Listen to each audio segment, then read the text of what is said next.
La sindrome metabolica è rappresentata da un cluster di fattori di rischio per malattie cardiovascolari e diabete di tipo 2. Da alcuni anni nel mondo scientifico si è aperto un dibattito nel campo della prevenzione cardiovascolare e della sua rilevanza come strumento predittivo di rischio cardiometabolico.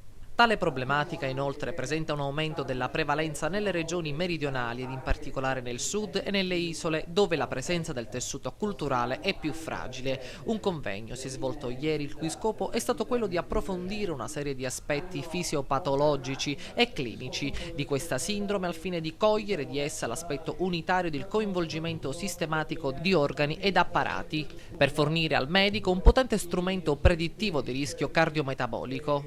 Del rischio che la sindrome metabolica comporta di comparsa di ipertensione vera e propria, di danno cardiovascolare e di eventi cardiovascolari anche mortali, e emerge chiaramente da tutti i dati della letteratura e della mia scuola come la sindrome metabolica comporti un'elevazione del rischio pari al 200 o al 300% rispetto ai soggetti della popolazione in generale di comparsa di eventi cardiovascolari o di insufficienza renale. Essenzialmente, cosa colpisce questa tipologia di sindrome?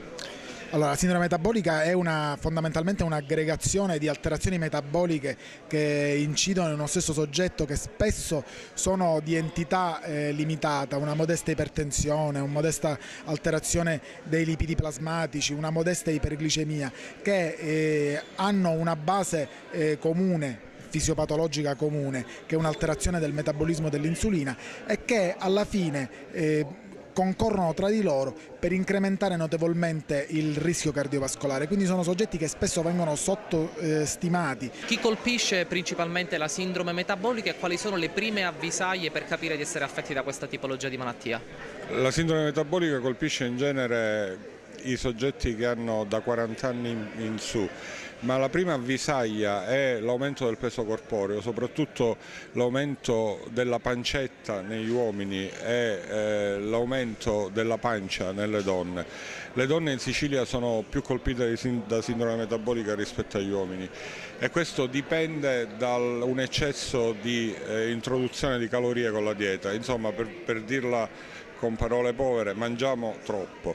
Quindi la vera prevenzione della sindrome metabolica è fare attività fisica, perdere peso e cercare di non eccedere con l'alimentazione.